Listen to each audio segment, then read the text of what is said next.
Hey guys, ever thought about diving into the treasure chest of Facebook groups to gather posts, images, and more? Well, you can, but here's the catch. Doing it manually is like trying to count grains of sand at the beach. That's where automation comes in. And today, we're going to show you how to scrape content from Facebook groups using Apify and Make.com. But here's the twist. It's not just about scraping. It's about automating the whole process so you can sip your coffee while the data rolls in. So first of all, thanks for coming back and a big welcome to all the new subscribers joining us today. For those of you who don't know me, I'm Jake Dawson, and I'm here to bring you the latest in AI sales, automation, and workflow hacks in a way that's easy to understand and apply. And as always, remember that everything we cover here is to help you succeed. These are not just theories, but actionable strategies that you can use right now. Now, if you're new here or looking for even more ways to level up, don't forget to check out the school community link below. Inside, you'll find exclusive Make.com templates, including the one we're using today, that you can import directly and start using immediately. We've built a whole space for learners and doers just like you, where you can ask questions, get direct help, and connect with like-minded folks ready to take action. And of course, you can always subscribe and hit that bell button to get notified of our bi-weekly videos, live sessions, and more. Let's jump right in. So why scrape Facebook groups? Think about it. You're in a bunch of groups, right? Some of them have super valuable posts, insights, deals, trends, but actually going through them one by one is a nightmare.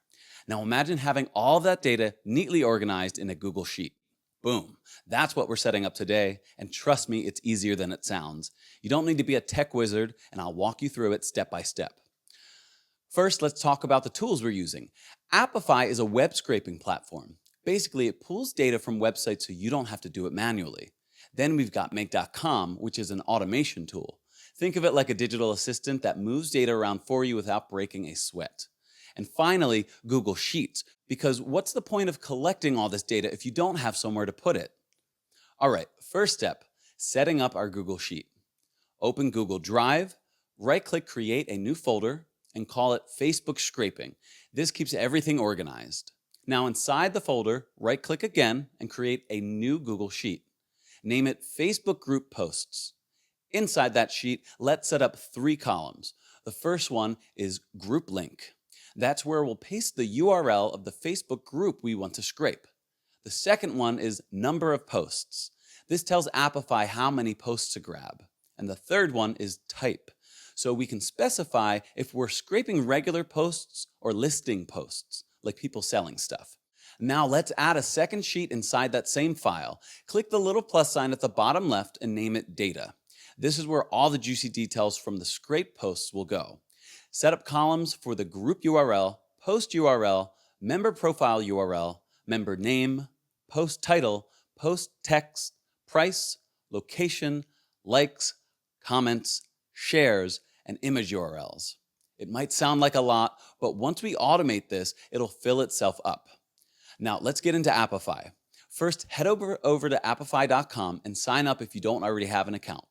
Once you're in, look at the left sidebar to find Store and click it. In the search bar, type Facebook Group Scraper by Apify and hit Enter. Click on the first result and you should land on the scraper's main page. This is where you check the details. Scroll down and you'll see a breakdown of how it works.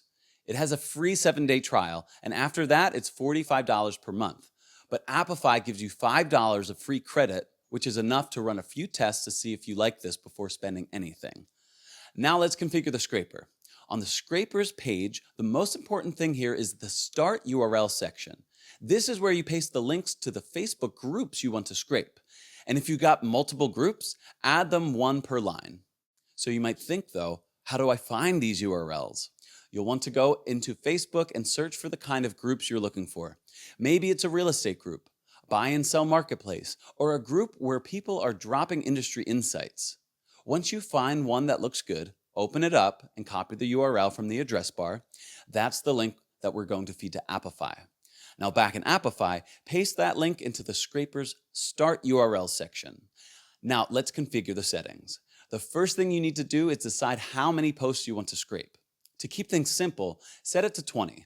This way we're not overwhelming Apify or putting too much data in at once. Plus, it makes troubleshooting easier if something doesn't work. Next, there's a setting that lets you choose how posts are sorted. So you can leave it as is, but if you want to be more specific, you've got options. You can grab everything, focus only on listings where people are buying and selling, or filter for new posts. Since we want fresh data, go ahead and select new posts. This way, you're pulling in the latest activity from the group rather than old posts that are buried in the feed. There are some extra filtering options like searching for posts by keyword or filtering by a specific year, but for now, you don't need to touch these. But keep them in mind if you ever do want to fine tune your scraping in the future. Once everything looks good, hit save and start. Now Apify will start working and you'll see a runs page pop up. This is where all your results will show up once the scraping is done. It might take a few minutes depending on the group and the number of posts it's pulling, so just sit tight. Now, let's automate everything with Make.com. First, log in and go to the main dashboard. If you don't see it right away, click on Scenarios in the left menu. Once you're there, hit the big Create a New Scenario button at the top right.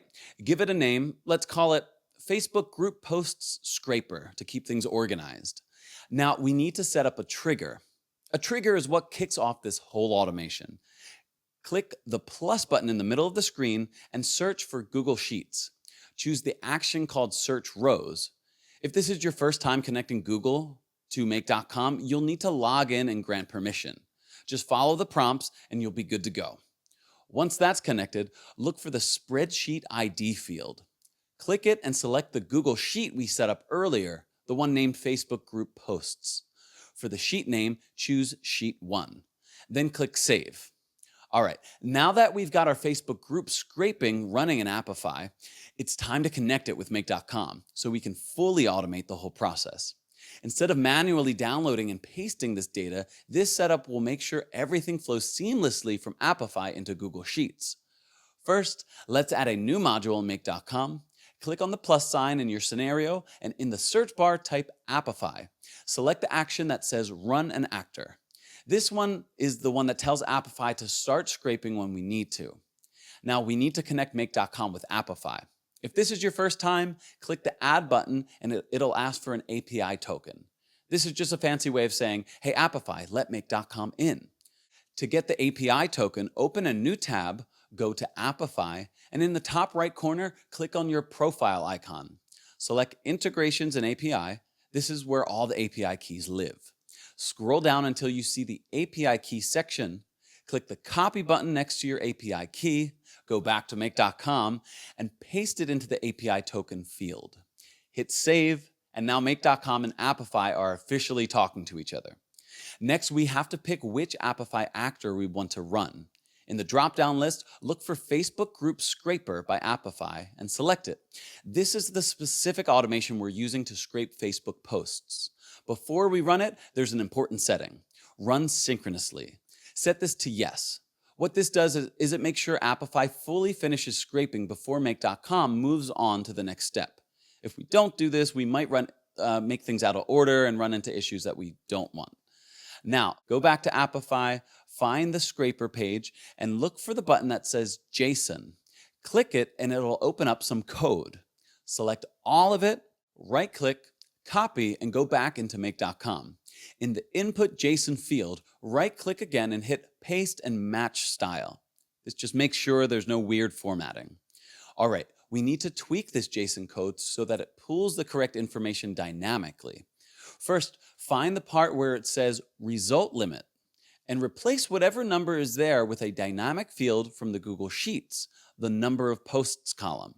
This makes sure that if we change the number of posts in Google Sheets, Make.com will send that number to Apify automatically.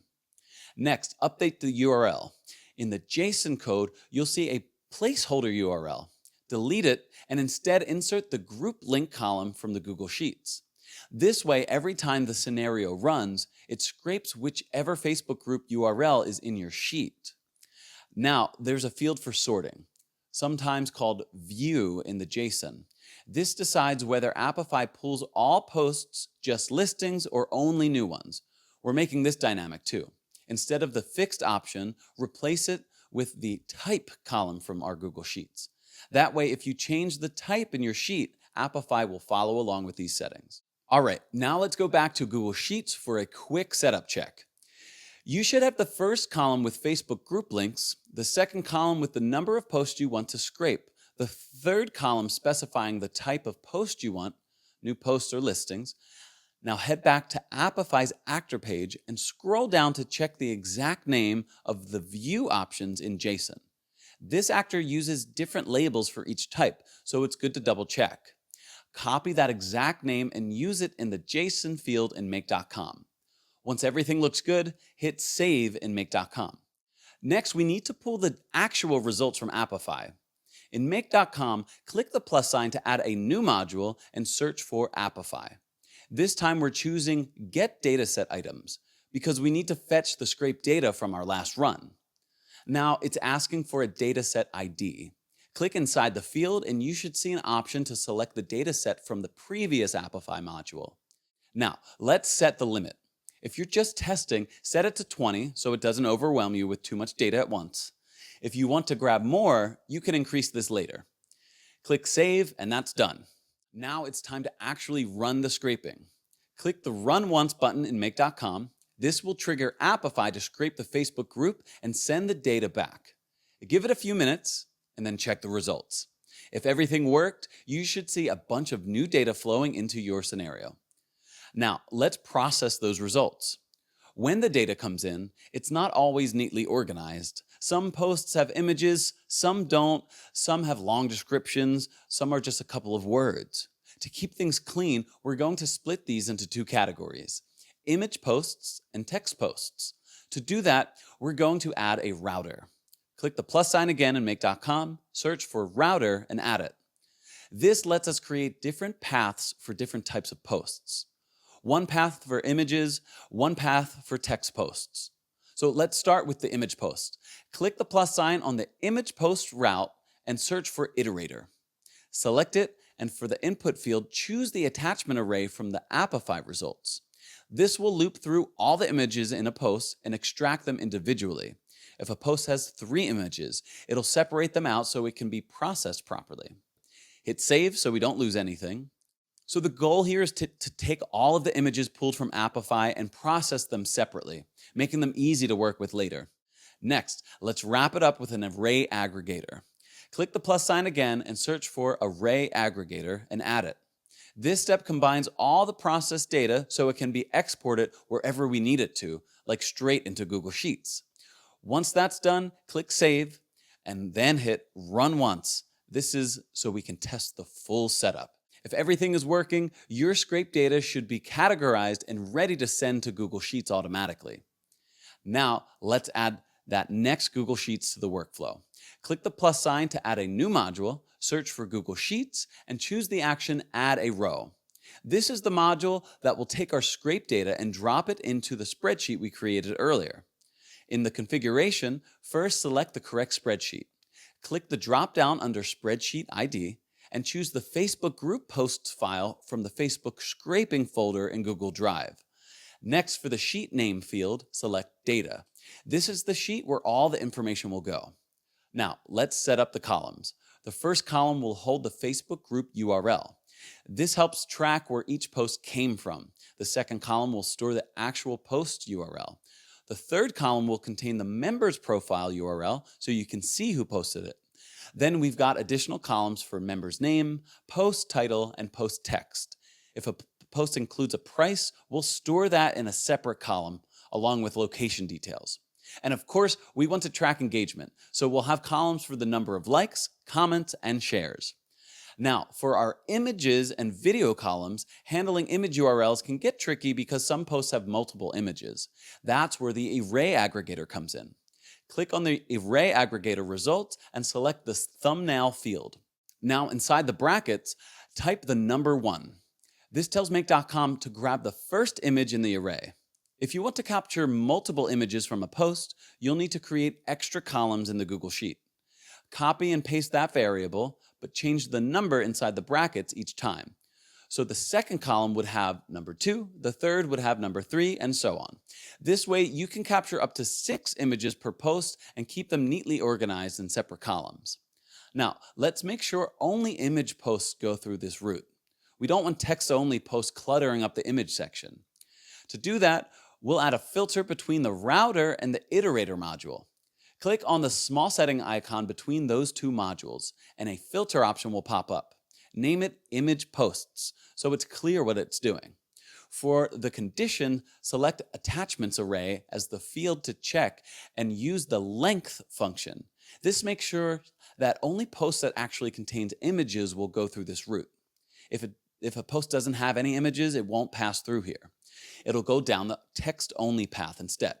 At this point, everything should be configured to neatly separate posts into text-based and image-based categories. The scraped posts will go into Google Sheets, images will be extracted correctly, and everything will be filtered so that the data stays clean and organized. Now it's time to test. Click Run Once in Make.com, let it pull from the latest Facebook group posts, and check your Google Sheet. If everything is working properly, you should see new rows appearing with complete details for each post, along with properly formatted images. All right, now that we've got the first route handled in image posts, let's set up the second route to process the text-based posts that don't have images. This is important because we don't want posts getting lost just because they don't contain an image. First, we need to make sure our automation can separate these posts correctly. Go back to the router module in Make.com, and on the second route, click the plus sign to add a new module. Search for Google Sheets and select Add a Row. This will send a text-based post straight into the same Google Sheet we set up earlier, but without any image URLs. Now let's configure it. In the Spreadsheet ID field, select the same Facebook group posts Google Sheet that we've been using. For the sheet name, choose Data again. Everything we're doing needs to stay consistent with what we set up earlier, so we're not creating any new sheets or just making our data flow improperly into something else. For the columns, use the same structure as before. Group link, post URL, member profile URL, member name, post title, post text, price, location, likes, comments, and shares. The only difference here is we're leaving out the image URL column since these posts don't have any images. Once everything is mapped correctly, hit save so we don't lose any of these settings. Now we need to add a filter between the router and this second route to make sure that only text-based posts get sent here. Click the settings icon between the router and the new Google Sheets module and name this filter Text Post. For the condition, we're going to check if a post has no images. To do that, select the Attachments Array as the field to check and use the length function. Set the condition to equal to 0. What this does is check whether the Attachments Array, which stores the images, is empty. If it is, it means the post doesn't have any images, and it will go through this route instead of the image route. Once that's set, hit save. Now we've got a system in place where posts with images go one way and text-only posts go another. All right, time to test everything and make sure it works. Click the Run Once button in Make.com and watch it process the latest Facebook group posts. If everything is set up correctly, you should see new rows appearing in Google Sheets, image posts with their pictures attached, and text posts with all the relevant details neatly organized. And that's it. You've just mastered the art of scraping Facebook groups using Apify and Make.com. So get ready to use this system for gathering all those juicy posts and insights from your favorite groups. It's simple, it's powerful, and now you've got it all set up. If you run into any issues or need more help, leave a comment below. I'll be happy to assist. If you found this video helpful, even a little bit, make sure to give it a like and subscribe so you don't miss out on any more easy-to-follow automation tips. And if you're serious about taking your automation game to the next level, check out our school community. It's linked below, and inside you'll find exclusive templates, resources, and a supportive group of like-minded people ready to help you succeed. Plus, the exact template that we use today is in there, so don't miss it. Oh, and before you click away, here's a video you'll probably want to watch next. It's packed with even more tips to help you crush it with automation. I'll see you there.